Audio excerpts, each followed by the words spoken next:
এই সেই ছেলে। কেন বা সওয়াল, তুমি বলে নেশাগ্রস্ত, নেশা টেশা করো, কেন করো বাবা? না চেয়ারম্যান সাহেব, আমি কোনো নেশা টেশা করি না। তোমার মুখ চোখ দেখাই তো বোঝা যাচ্ছে তুমি নেশা করো, আর তুমি মিশা কথা বলতেছো কেন? নেশা তো করো করো, তা আবার মিশা কথা কেন বলতেছো বাবা?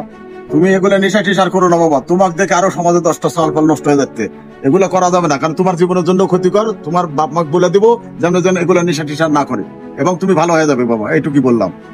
আজকের পর থেকে তুমি আর নেশা টেশা করবে না বাবা, কারণ আর যদি আবার নেশা করো তাহলে আমরা অন্য ব্যবস্থা করবো তোমার জন্য। তুমি এখন এই বর্তমানে কান ধরে ওঠা বসা করো, কারণ তোমার এগুলো সমাজে মানা যাবে না। বস কর কর। আপাতত সালপালের উপর সবারই নজর রাখা উচিত, কারণ সালপাল যেখানে যাক নজর রাখা উচিত। এখন কথা হলো যে আমরা এভাবে শাসন ছাড়া আমার কোনো উপায় নাই।